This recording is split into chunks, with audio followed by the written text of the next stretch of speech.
Donc, le mystère de la Vierge Marie, intrinsèquement lié au mystère de Jésus et de l'Église. Par cette encyclique Redemptoris Mater du 25 mars 1987, Jean-Paul II, au début de l'année mariale, donc 87-88, a voulu faire découvrir et redécouvrir aux hommes de notre temps la présence de la Vierge Marie dans l'Église en marche. On n'a pas attendu M. Macron pour parler de l'Église en marche. Hein, voilà. Donc, nous sommes en marche, mais nous sommes en marche vers le royaume des cieux. Hein, voilà. L'humanité avançait vers l'an 2000. Marie marchait avec elle.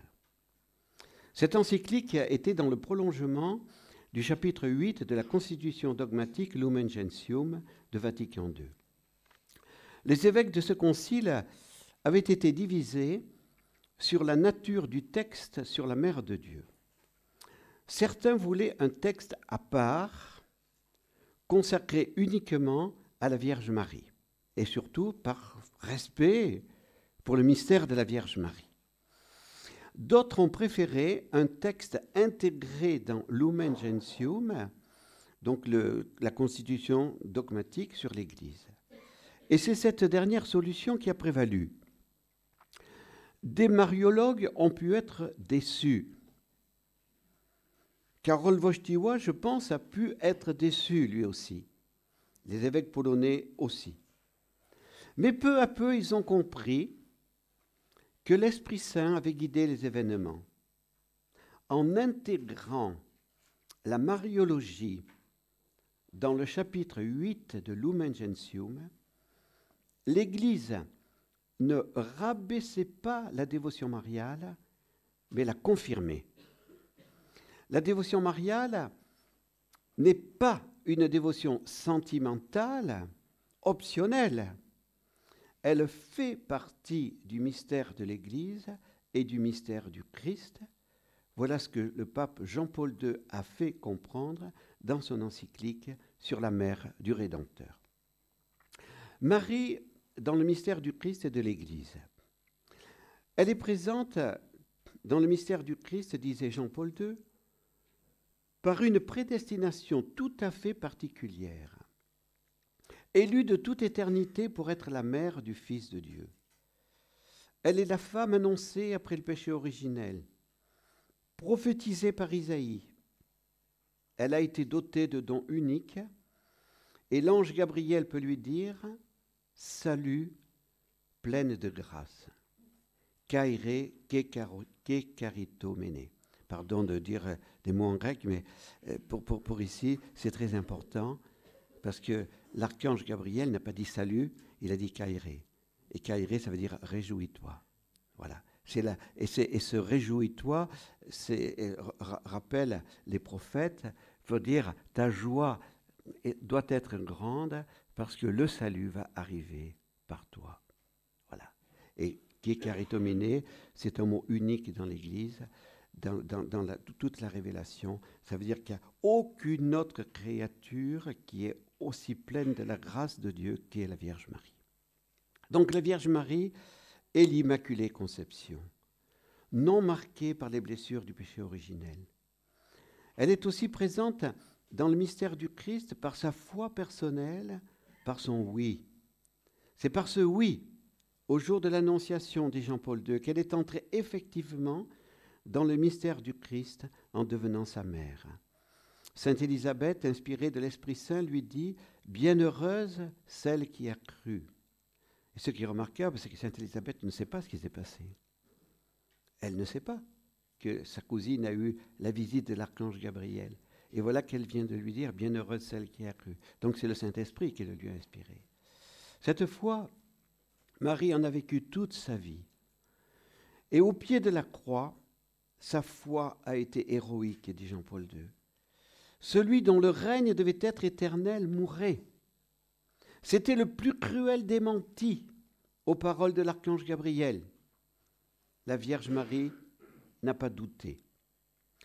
Jean-Paul II a dit que jamais personne sur cette terre n'atteindra le degré d'héroïcité de la foi de la Vierge Marie. Par son oui héroïque au calvaire, elle a coopéré activement à l'œuvre rédemptrice accomplie par son Fils, et elle est devenue la nouvelle Ève. Jean-Paul II n'a pas utilisé le terme co-rédemption, le Concile ne l'a pas utilisé, mais il a rapporté fidèlement la doctrine de Vatican II sur la coopération à la rédemption. Je vous cite la conclusion de la première partie de l'encyclique.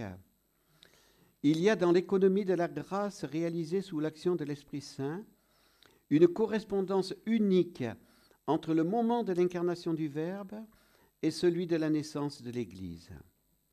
La personne qui fait l'unité entre ces deux moments est Marie. Marie à Nazareth, Marie au Cénacle de Jérusalem. Dans les deux cas, sa présence discrète mais essentielle montre la voie de la naissance par l'Esprit. Ainsi, celle qui est présente dans le mystère du Christ comme mère est rendue présente par la volonté du Fils et par l'Esprit Saint dans le mystère de l'Église.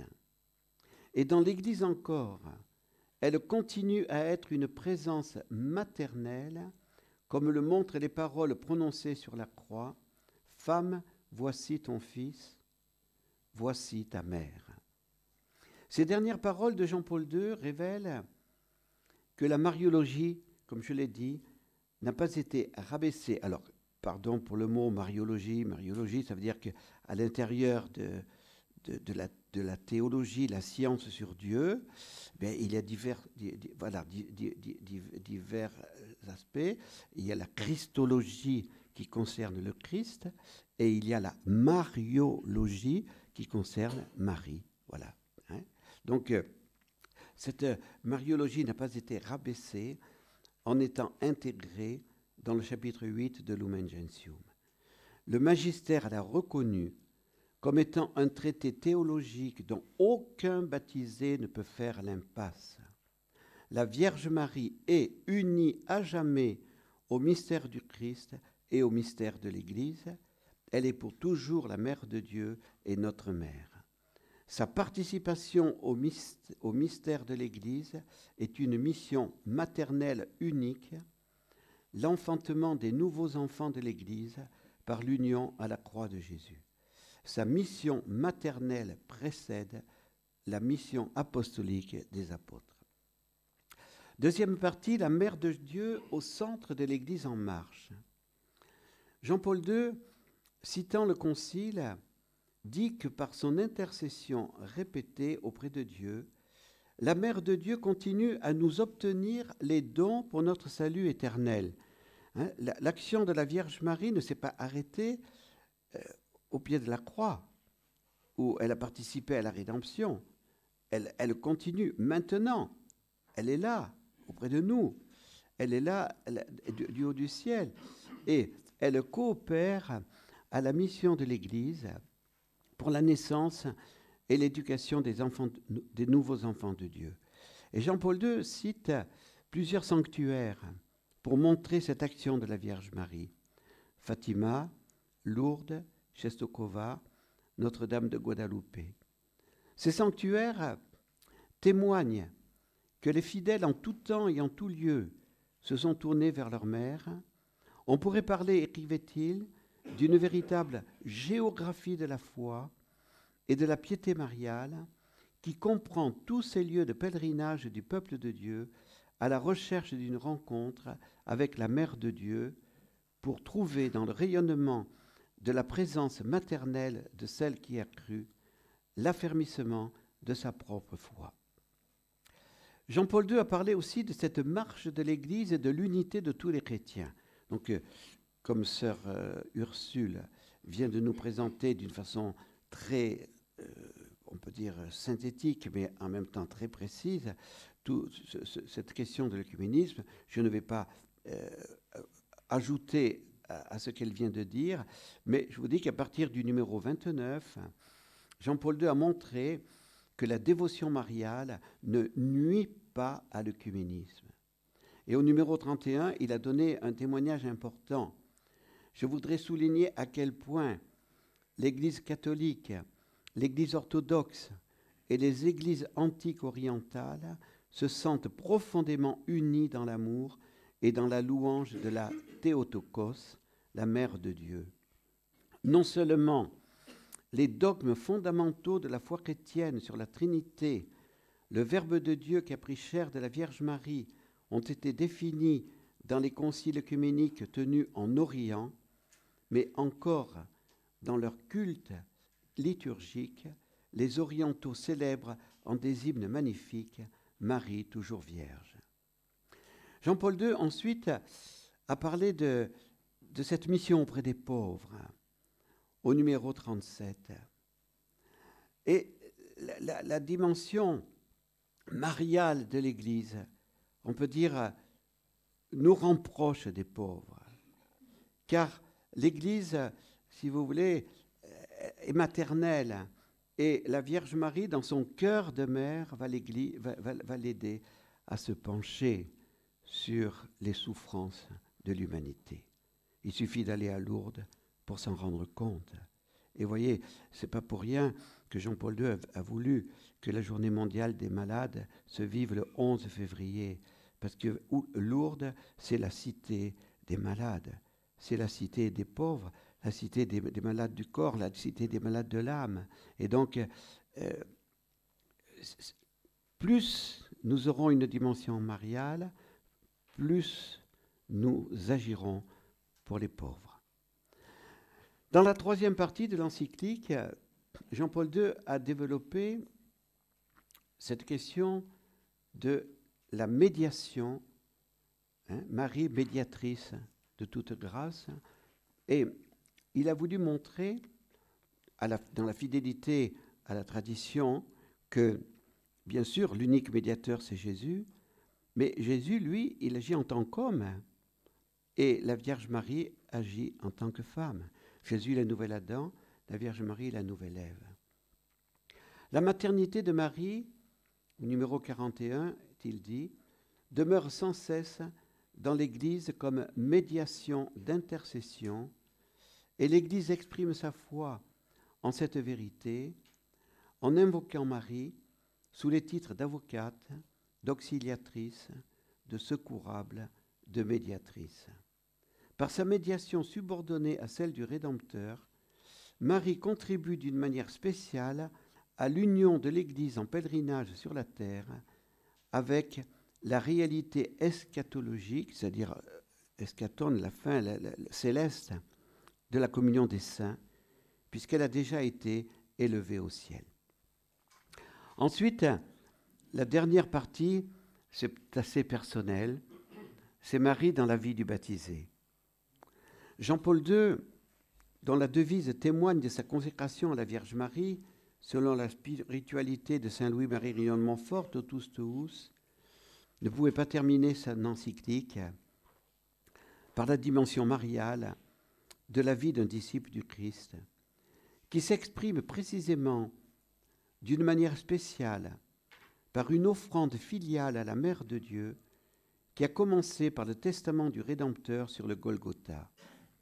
En se livrant filialement à Marie, le chrétien, comme l'apôtre Jean, reçoit parmi ses biens personnels la Mère du Christ et l'introduit dans tout l'espace de sa vie intérieure, c'est-à-dire dans son moi humain et chrétien. Il l'accueillit chez lui. Il cherche ainsi à entrer dans le rayonnement de l'amour maternel avec lequel la Mère du Rédempteur prend soin des frères de son Fils, à la naissance et à l'éducation desquels elle apporte sa coopération. Non seulement ce rapport filial, cet abandon de soi d'un fils à sa mère, trouve son commencement dans le Christ, mais on peut dire qu'en définitive, il est orienté vers lui. On peut dire que Marie redit continuellement à tous les hommes ce qu'elle disait à Cana, tout ce qu'il vous dira, faites-le. Ensuite, puisque je ne veux pas vous mettre en retard pour la messe, le texte est écrit, vous l'aurez. Donc, ensuite, il y a cette dimension que Jean-Paul II a voulu dire aussi. La Vierge Marie va révéler ce qu'est la dignité de la femme, ce qu'est la condition féminine. Donc, après cette encyclique, Jean-Paul II donnera un texte très important sur la dignité de la femme. Je voudrais conclure en disant, n'ayons pas peur de faire connaître cette encyclique mariale de Jean-Paul II, qui mérite d'être approfondie. Elle permet en effet de mieux comprendre que la dévotion mariale du Concile Vatican II n'est pas du domaine dévotionnel optionnel. Elle fait partie du domaine de la foi de l'Église. La Vierge Marie, de par le dessein de Dieu, est liée pour toujours au mystère du Christ et de l'Église. Je n'ai pas commenté l'un des derniers textes de Jean-Paul II sur le rosaire, Rosarium Virginis Mariae, du 16 octobre 2002. Là aussi, on ne peut pas tout dire, ce n'est pas possible. Mais Jean-Paul II a toujours dit, le rosaire, c'est ma prière préférée. Et pourquoi disait-il cela? C'est parce que le rosaire n'est pas centré sur Marie. Le rosaire est centré sur le Christ. Prier le rosaire sans annoncer les mystères, ce n'est pas le rosaire de l'Église catholique. Le rosaire est un don que Dieu nous a fait par l'intermédiaire de la Vierge Marie à Saint-Dominique. Ce don a été fait à Saint-Dominique pour vaincre l'hérésie cathare, pour rappeler la vérité. Et les personnes qui prient le rosaire, petit à petit, entrent dans cette vérité de la foi. Petit à petit, par on peut dire la Vierge Marie, Jean-Paul II l'a répété très souvent, prier le rosaire, c'est méditer les mystères de Jésus dans le cœur immaculé de Marie. Et ainsi, petit à petit, la Sainte Vierge va nous permettre de nous approprier les divers mystères de Jésus. Parce que finalement, qu'est-ce que c'est la sainteté? Ça, Don Gobi le rappelait souvent. Qu'est-ce que c'est la sainteté? La sainteté, c'est de reproduire en nous la vie même de Jésus, les mystères de Jésus. Eh bien, qui c'est qui va nous permettre de reproduire ce mystère de Jésus? Saint Bernard et puis ensuite Saint Louis-Marie Grignon de Montfort l'ont bien dit. Pour Saint Bernard, le sein virginal de la Vierge Marie est le four dans lequel a cuit l'humanité de Jésus. C'est dans ce propre four que nous devons passer pour imiter Jésus. Et Saint Louis-Marie Grignon de Montfort dira, une autre image, c'est le moule dans lequel a été fondu d'un certain côté et moulé l'humanité de Jésus. C'est le moule dans lequel chacun d'entre nous, nous allons être fondus pour être d'autres Christ. Celui qui refuse de passer par Marie se laisse piéger par l'orgueil de Lucifer. Parce que Lucifer ne peut pas souffrir la Vierge Marie. Il ne peut pas la souffrir parce que lui qui a voulu être Dieu, il a voulu prendre la place de Dieu. Et la Vierge Marie, elle, était la petite servante. Elle n'a jamais voulu prendre la place de Dieu. Mais c'est elle qui va nous aider à devenir. Voilà. Alors, en conclusion, tout à l'heure, je vous rappellerai, résumé aussi, parce que le temps nous presse, le secret de Jean-Paul II. Le secret de Jean-Paul II, il est là.